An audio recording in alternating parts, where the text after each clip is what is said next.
Welcome to the Timeless Tales Library, where every story is a gentle doorway into rest. I'm Theodore, your host, and tonight I'll be sharing a soothing tale to ease your mind and guide you gently towards sleep. The Timeless Tales Library is made possible by listeners like you. If you found comfort here, please subscribe and help us continue creating these peaceful stories. As you settle in, comment below and let me know where you are in the world tonight, and share a place you dream of a story taking you to, perhaps Paris, Rome, the Grand Canyon, or a quiet forest. Your ideas keep our little library glowing bright.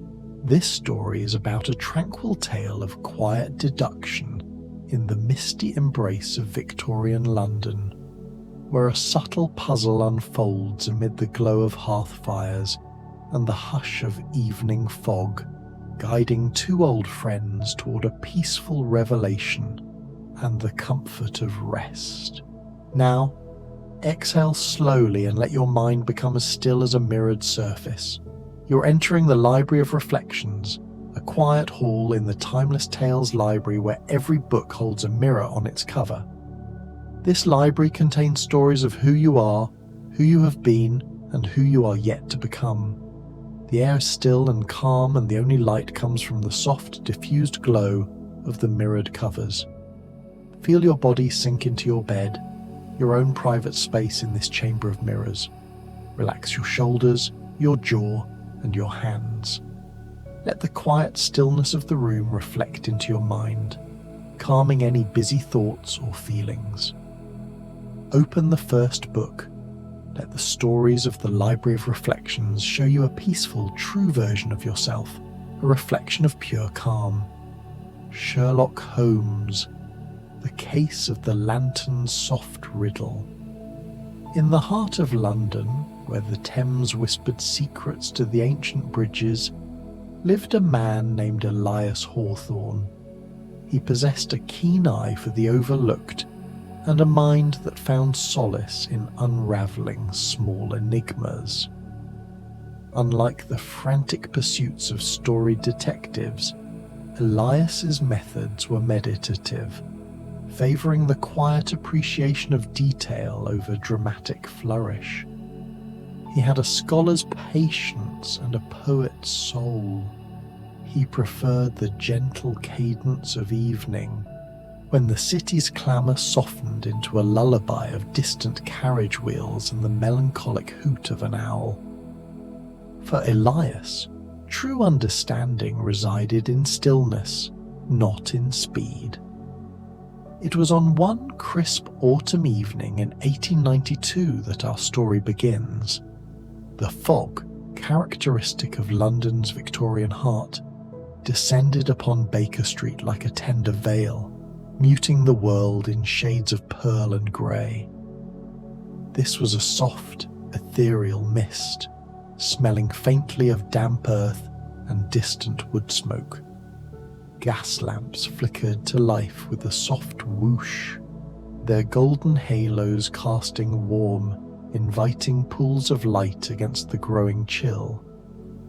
Elias sat nestled in his deep, comfortable armchair by the window of his modest rooms at 221B, sipping a cup of chamomile tea infused with lavender.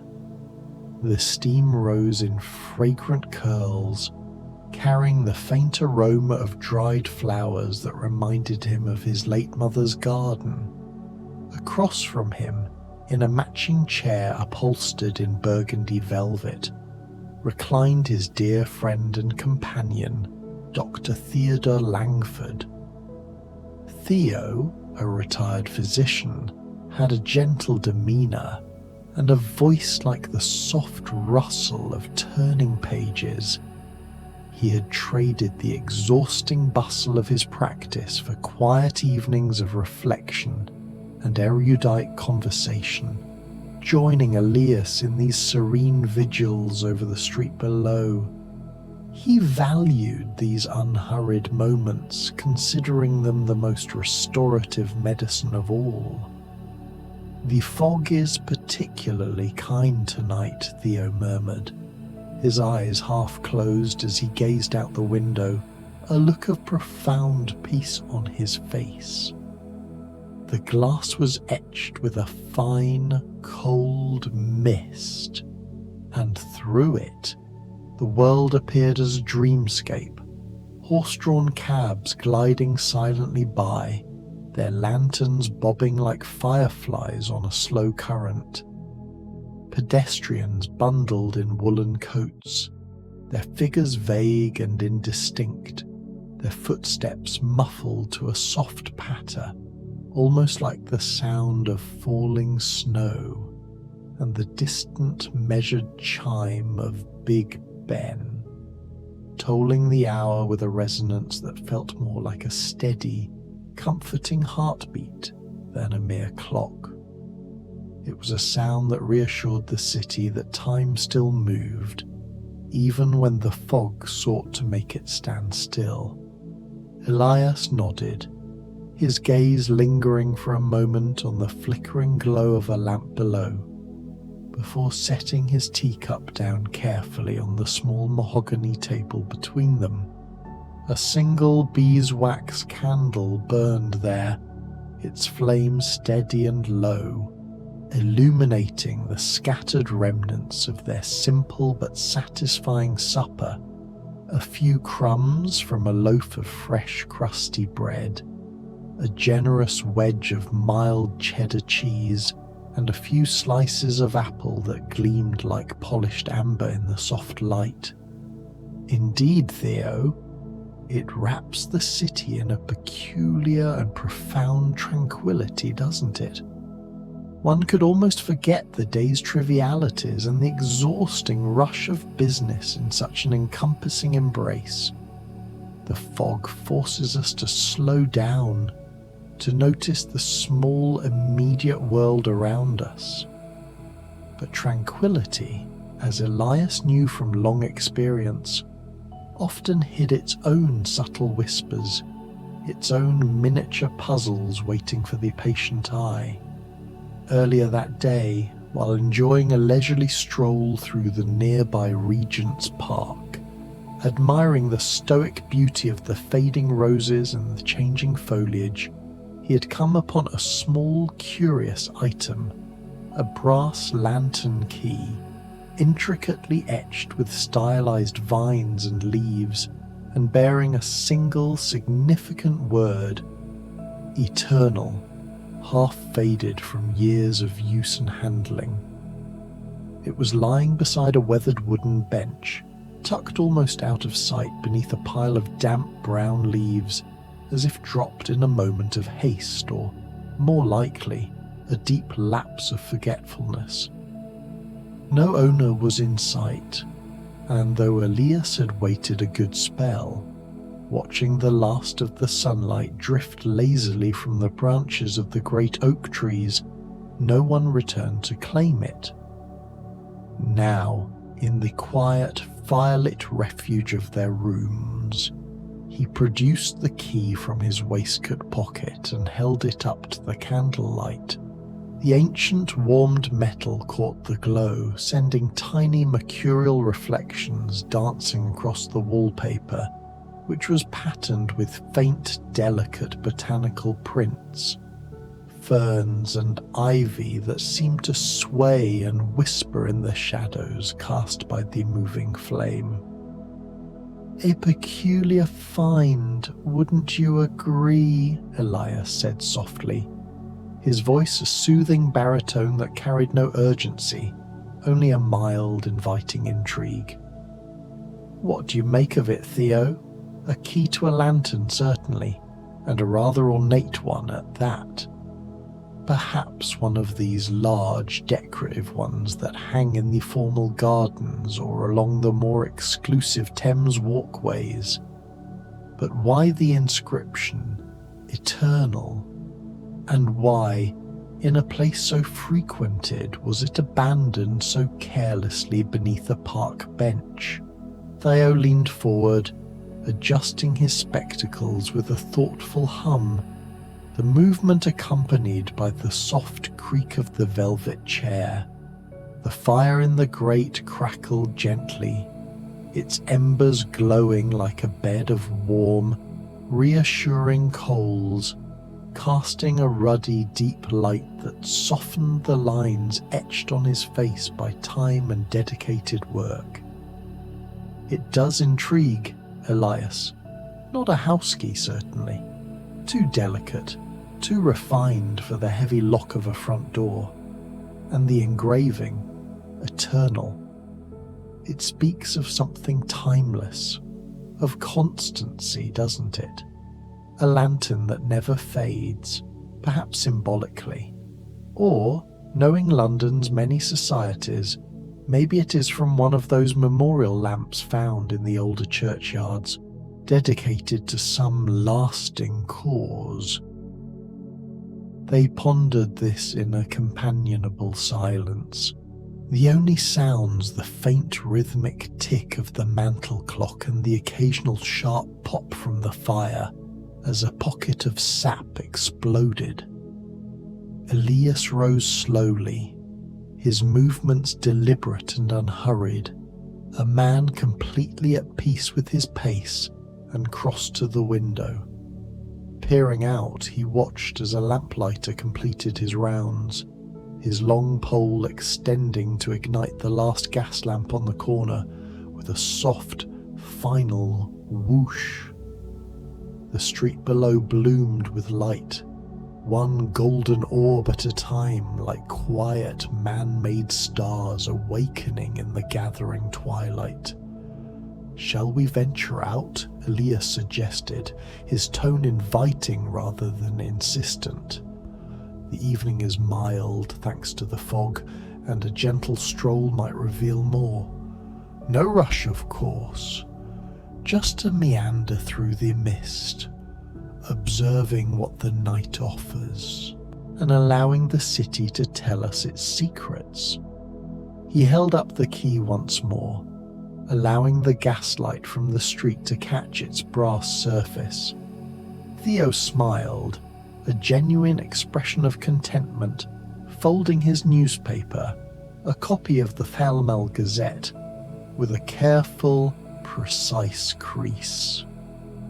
"Why not, Elias? The air will do us good. It has a clean and damp scent now, and perhaps a breath of the night will help to clear our thoughts on this little riddle. A walk of observation is always a pleasure." They donned their overcoats. Elias's a deep charcoal wool, perfectly tailored. Theo's a softer, more practical tweed, and stepped out into the enveloping mist. The heavy oak door clicked shut behind them with a reassuring thud, a sound that sealed their cozy world behind them, and they descended the stone steps to the pavement. The fog swirled around their ankles like curious, intangible cats, and the air carried the faint, savoury scent of wood smoke from nearby chimneys, mingling with the earthy dampness of fallen leaves crushed on the cobblestones. Baker Street was alive in its uniquely quiet way. A flower seller was packing the last of her cart for the night, her blooms wilting softly into the fog under the harsh lamplight. A baker's window was aglow with the promise of tomorrow's fresh loaves, steam from the cooling racks fogging the panes from within, and the distant silver strains of a violin drifted down from an upstairs room, playing a slow, melancholic air that seemed to harmonize perfectly with the fog's deep hush. As they walked, Elias held the key in his gloved hand, turning it over absent-mindedly, feeling the cool, detailed brass against his leather palm. "Observe the streets, Theo. Each lamppost tells a story if you look closely. The way the glass is polished or perhaps cracked, the slight flicker of the flame indicating a draught. This key might belong to one such common guardian of the night or something more personal." Theo nodded, his breath visible in soft, quick puffs that dissolved instantly into the mist, or perhaps to a private treasured lantern in a secluded garden. Remember Mrs. Abernathy down the way? She has that charming glass conservatory, a veritable jungle with many hanging lamps, an eternal light for her exotic plants perhaps, to keep the memory of summer through the winter gloom. Their pace was leisurely, allowing them ample time to pause and admire the small, often missed details, the intricate wrought iron work on a forgotten gate, etched with scrolling leaves and initials, the warm, buttery glow spilling from a tea shop's window, where a few late patrons sat in hushed, intimate conversation over steaming pots of Darjeeling, the subtle, satisfying crunch of gravel underfoot as they turned into a narrow, shadowy side alley. It was in this quiet, unassuming alley that the first gentle, clear clue presented itself. A small, aged brass plaque was affixed to a wall, half obscured by a persistent dark ivy, but legible upon close inspection. It read, Eternal Light Society, SGR 1856. Elias stopped, his eyes lighting with quiet inward recognition, a subtle tightening around the corners of his mouth. Ah, Theo, see here? Eternal. It matches our key's inscription perfectly. This society, I've heard whispers of it. Not a sensational headline, but a persistent rumour of quiet goodness. They are a group of dedicated philanthropists, I recall, who maintain lanterns in the poorer, less lit quarters, ensuring light for the weary traveller, the night worker, or perhaps those simply too poor to afford their own candles. Theo examined the plaque, removing his glove to trace the cold, faded letters with his finger. Indeed, not a grand mystery, no great intrigue involving crown jewels or international espionage, but a thoughtful, human one. Perhaps our key belongs to one of their devoted members, dropped in a moment of absent-mindedness during a charitable, hurried errand. Encouraged by this small confirmation, they continued, the fog parting slightly now as if acknowledging their successful deduction, to reveal the dark, imposing spire of a nearby church, its bells tolling softly and melodically for evensong. The sound rolled over them like a warm, thick blanket, inviting deep reflection. Elias felt a profound sense of peace settle in his chest, the weight of the day lifting gently with each rhythmic step. Life's greater puzzles are often like this fog, Theo, he mused aloud, his voice blending easily with the night's profound serenity. They seem vast, confusing, and impenetrable at first glance, but with patient, persistent observation, the kind that requires no running or shouting, they slowly reveal their true, often simple, shapes. There is no need for chase or confrontation, just a quiet, meticulous unravelling. Theo chuckled softly, a low, gentle sound like dry leaves rustling in a barely perceptible breeze. You're waxing philosophical tonight, Elias, as is your wont, but you're quite right. It's the small, kind wonders that ultimately bring the deepest comfort, isn't it? Like this key, a small, elegant bridge to someone's personal story, waiting only for us to walk across and listen. They turned onto Marylebone Road, where the heavy evening traffic had long since thinned to a mere trickle. A lone hansom cab clip-clopped by, its driver tipping his felt hat in a silent shared greeting of the night. The large ornate gas lamps along the road cast elongated, dancing shadows, turning ordinary late-night passers-by into ethereal, fleeting figures. As they approached a small municipal park, not the grand, expansive Regent's, but a tucked-away, intimate square with high, wrought-iron fences and wooden benches dusted in a fine layer of dew, Elias spotted a solitary figure sitting alone. It was an elderly gentleman, his coat threadbare but impeccably neat and carefully mended, holding a peculiar, distinctive lantern in his lap. The lantern was unlit, its brass frame matching the key's design precisely, stylized vines twisting elegantly around its handle and base. The brass had the dull, rich patina of a well-loved object.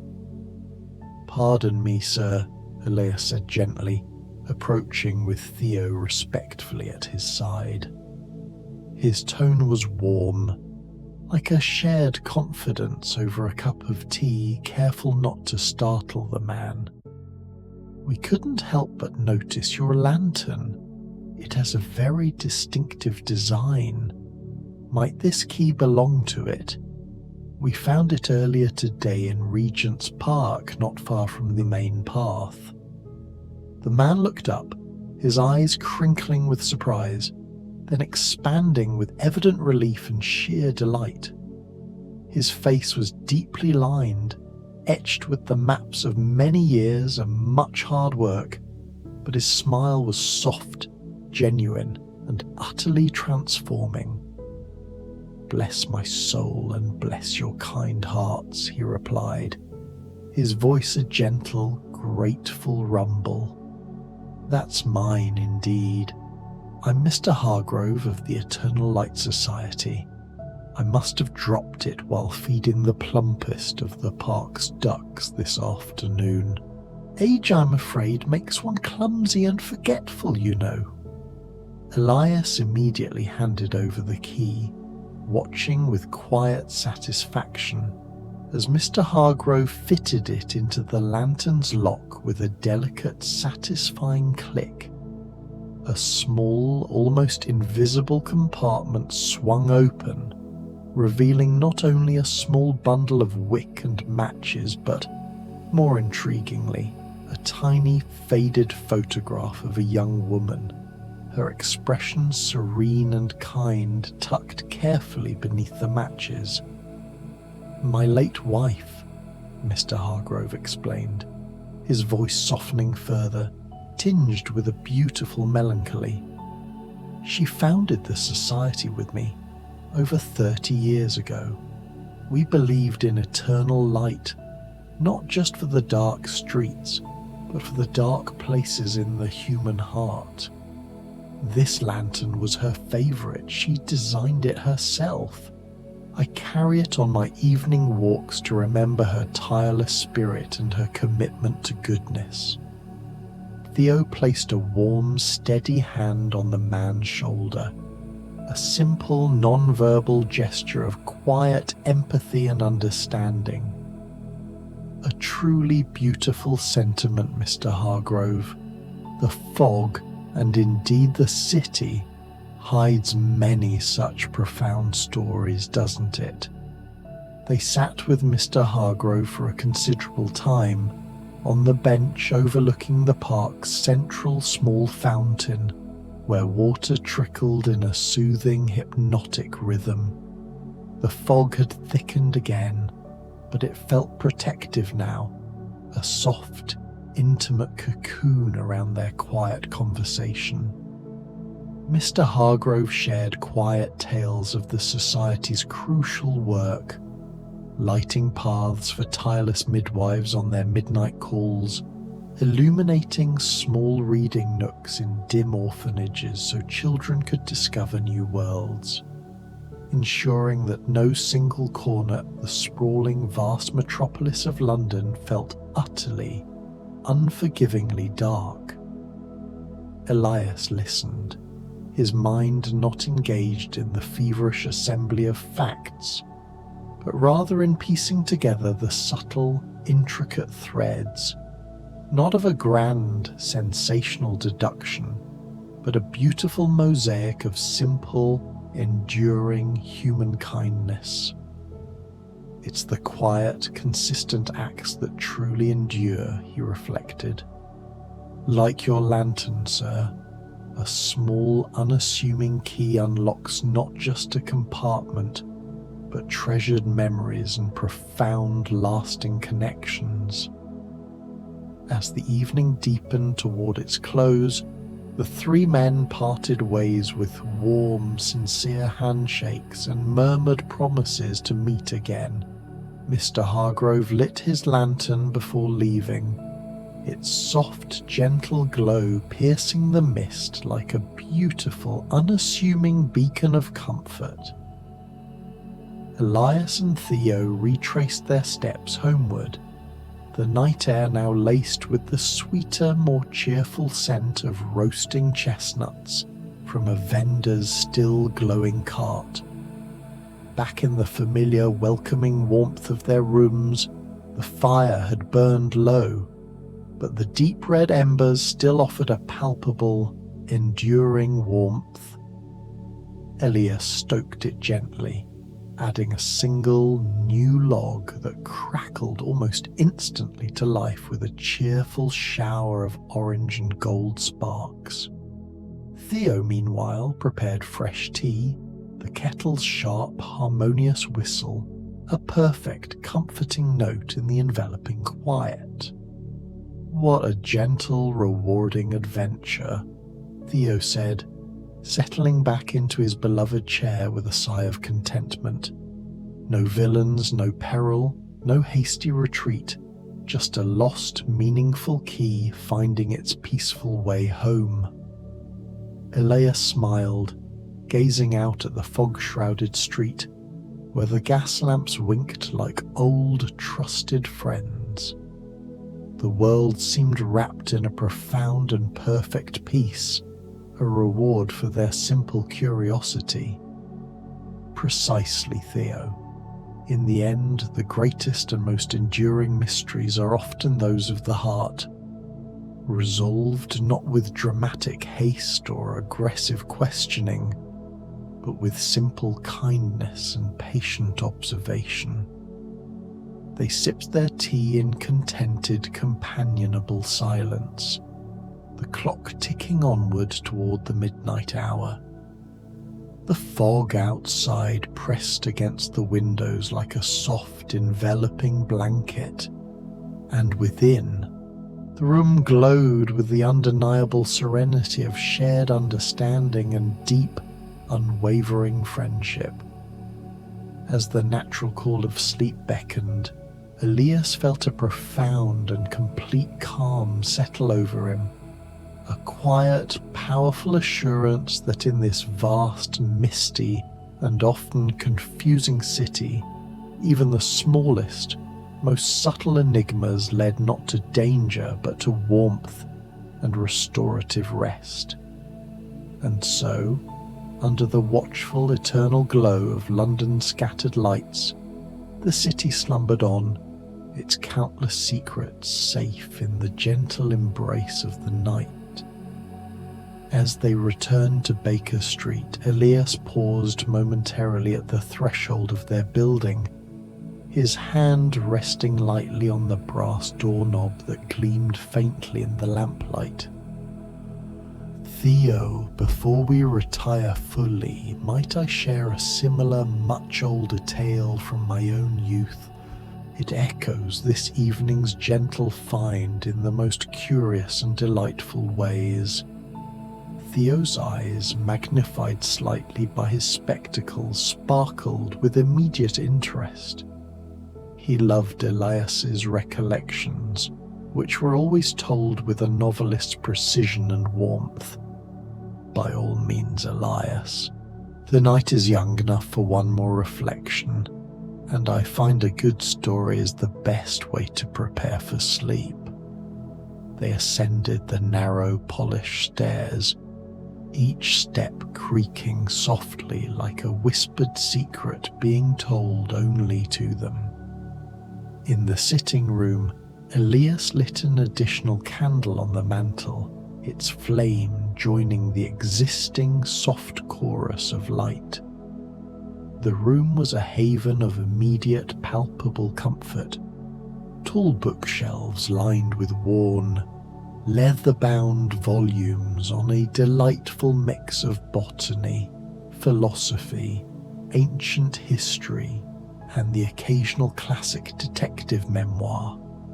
A richly patterned Persian rug underfoot, its vibrant patterns faded but still intricate and lovely, and a vase of dried lavender on the sideboard, releasing its familiar calming scent into the warm, still air. Seated once more, the tea still warm in their hands, Elias began his tale, his voice pitched perfectly for the quiet room. It was in the long, hot summer of my 25th year, in a quiet pastoral village not far from London, Chiswick, with its winding elm-shaded lanes and its riotous cottage gardens. I was visiting a spinster aunt who kept a small, productive apiary. One evening, as the sun dipped low, painting the western sky in astonishing hues of rose gold and deep violet, I found a small forgotten locket in the thick grass near her hives. He described the locket in detail, pausing to allow Theo to picture it. Silver, deeply tarnished but elegant in its craftsmanship, with a chain fine as spider silk. Inside there was a miniature, hand-painted portrait of a smiling child with bright red hair, and on the back, intricately engraved initials, EM.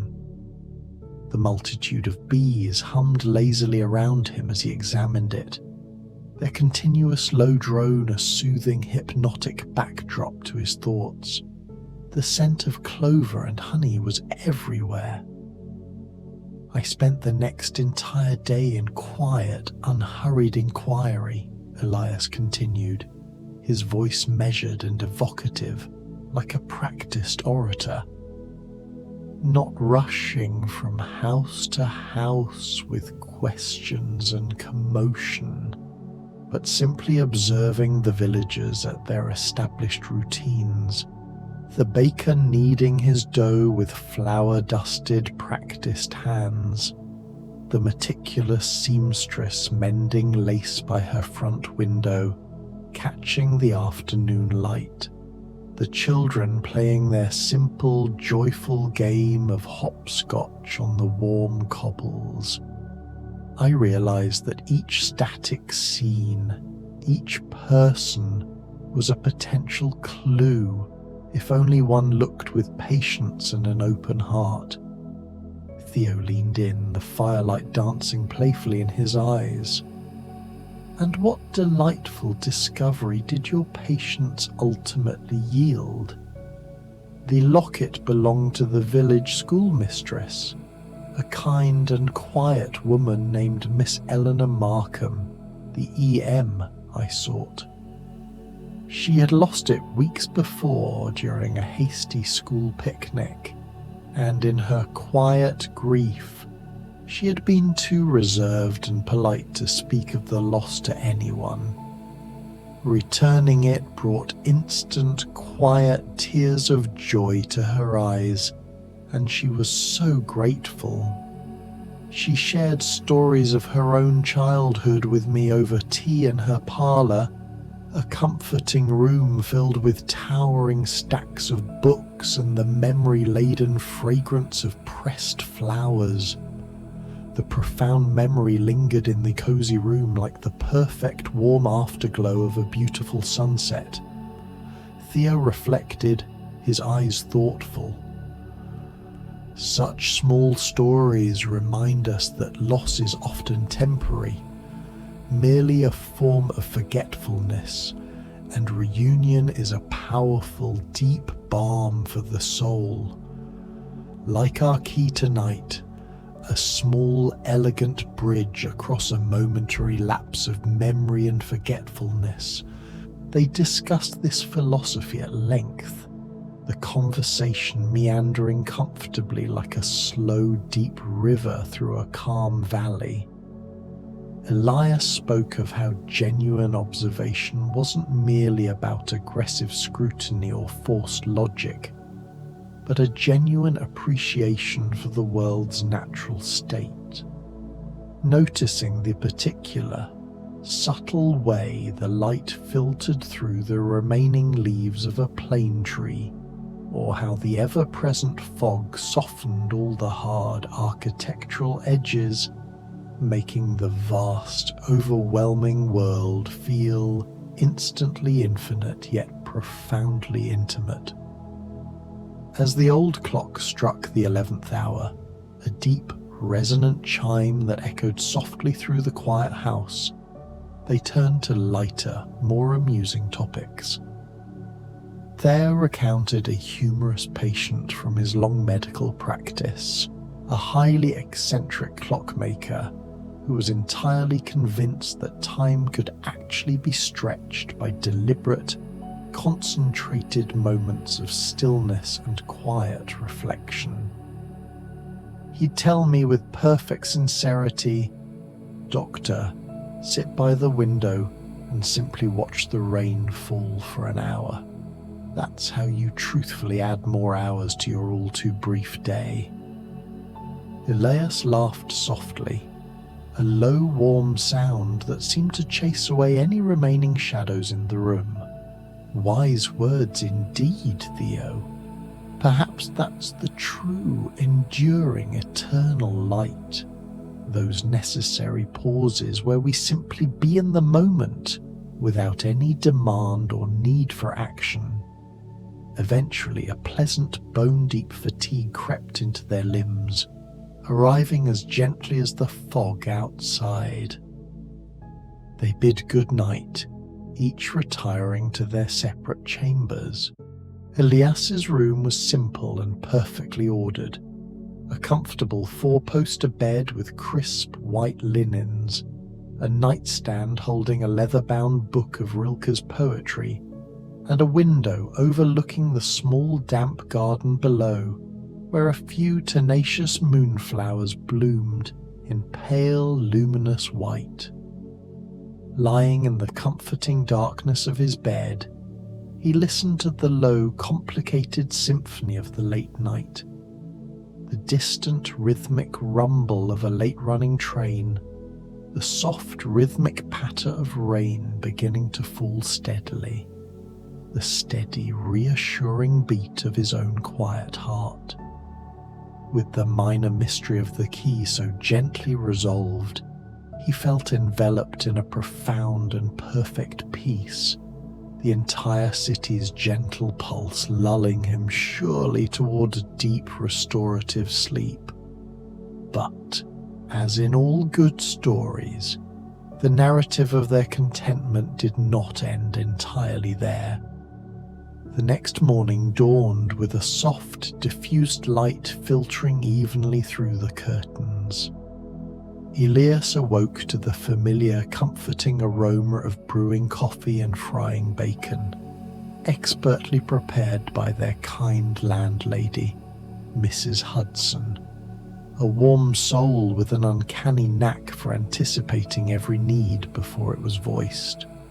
Downstairs, Theo was already comfortably seated at the breakfast table, neatly spreading a thick layer of bright marmalade on toast. "A fine, clear morning, my friend," Theo greeted him warmly. "The fog has finally lifted, revealing a world washed clean and made completely new. Indeed, the streets outside, viewed through the freshly cleaned windows, sparkled with rain-washed clarity, the cobblestones gleaming and small puddles reflecting the pale blue sky like perfect temporary mirrors. Over breakfast, they received a polite note from Mr. Hargrove, delivered by a clean, rosy-cheeked delivery boy. It thanked them profusely again for their profound kindness and invited them to the Eternal Light Society's next quiet gathering, a special evening of lantern lighting in a nearby historic square. "Shall we attend, Theo?" Elias asked, his eyes twinkling with genuine pleasure. Theo nodded without hesitation. "It would be an absolute pleasure, Elias." Another quiet, gentle thread in the unfolding tapestry of London's better side. The day unfolded with a similar soothing leisure. Elias spent time in his small study, cataloguing and pressing leaves collected from his walks, each one a tangible memento of nature's quiet artistry. Theo read from a substantial volume on Elizabethan herbal remedies, meticulously noting recipes for soothing tisanes and restorative poultices. In the afternoon, they strolled across town to the magnificent British Museum, not for the grand, attention-grabbing exhibits, but for the serene, hushed reading room where the great domed ceilings arched like a protective sky over a sea of dedicated minds. There, amid the absolute hush of turning pages and the faint scratching of pens, Elias pondered another small puzzle, a forgotten, handwritten bookmark in a borrowed copy of a Roman history, which led to a chance, stimulating conversation with a fellow reader about the unfairly forgotten authors of the Enlightenment period. Evening brought them to the society's gathering. The square was charmingly adorned with lanterns hung from every available tree branch, their light soft and profoundly inviting. Mr. Hargrove welcomed them with a genuine warm embrace, introducing them to various members. A quiet widow who meticulously knitted soft scarves for the local needy. A passionate poet who composed his delicate verses entirely by candlelight. A dedicated young apprentice learning the painstaking art of intricate glass blowing. As the lanterns were lit one by one with ceremonial care and respect, the entire square began to glow with a communal, profound warmth. Stories were shared in low, intimate voices, tales of lights guiding lost children safely home, of illuminated windows offering solace and a sense of connection to the desperately lonely, of small, persistent acts of quiet goodness. Elias and Theo contributed their simple tale of the lost key, eliciting nods of appreciative understanding. In this beautiful, shared atmosphere, Elias felt a deep, complete contentment. The small human mysteries of life, he now fully realized, were not problems to be solved aggressively, but rather quiet invitations to connect, to observe with greater empathy, and to profoundly cherish the small lasting moments. Returning home under a brilliant star-speckled sky, the friends reflected again on the day's gentle, kind unfolding. London holds endless such human enigmas, Theo, Elias concluded, his voice soft with emotion. Each one, it seems, is nothing less than a perfectly crafted lantern in the pervasive fog of our existence. Theo agreed, his own face alight with thoughtful understanding. And in solving them so quietly, so simply, we truly find our own light, Elias. We ensure that our own small flame will endure. That night, as peaceful sleep gently claimed them, the great city whispered its ancient lullaby, ensuring that the dreams of both men were filled with comfort, light, and enduring warmth. The weeks that followed settled into a similarly pleasant and restorative rhythm. One rainy, windswept evening, another small, utterly inconsequential mystery arose. A forgotten, expensive umbrella resting on their doorstep, delicately monogrammed with the initials LS. Elias, with Theo's calm, patient help, traced it to a slightly eccentric, elderly neighbour, which led quickly to an unexpected invitation for tea, sherry, and marvellous lengthy tales of adventurous travel through India and the Far East. These patterns of small, rewarding investigations became the very fabric of their life. Slow, soothing, and utterly non-dramatic, weaving quiet comfort and deep understanding into the tapestry of their days. Elias's reflections deepened and matured. He wrote in his worn journal of how the persistent fog in the city represented life's inevitable uncertainties. Yet within that darkness, lights always shone brightly for those who simply looked with an open, quiet heart. One cold, beautiful winter night, as a fresh crystalline snow dusted the streets like fine, ethereal powdered sugar, they sat by the deep, glowing fire, discussing the very nature of eternity itself. The key wasn't merely to a compartment in a lantern, Theo, Elias mused thoughtfully, stirring his tea. It was, in a profound way, a key to understanding that light persists, that goodness is tenacious, even in the deepest, most pervasive darkness. Theo smiled, a deep, knowing expression. And friendship, my dear Elias, is the warmest and most enduring light of all. Their bond, forged in countless hours of quiet moments, shared observations, and mutual respect, was the true, enduring, eternal element of their shared life. As the unpredictable seasons steadily turned and the years gently folded in upon themselves, their collection of small, resolved stories multiplied, each one a comforting, satisfying bedtime whisper for the soul.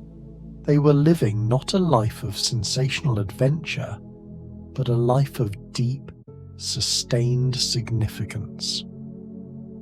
Finally, on a perfect, quiet spring evening, much like the first, with the sound of distant church bells and the fragrant air of new growth, Elias looked out at the blossoming cherry trees, their delicate white petals drifting gently like soft, perfumed snow. "We've unravelled many small threads, Theo," he said, turning back to the familiar comfort of the room. "But the greatest and most profound comfort of all is simply knowing there's always more beauty, more quiet human goodness, and more gentle, persistent truth, waiting quietly to be found."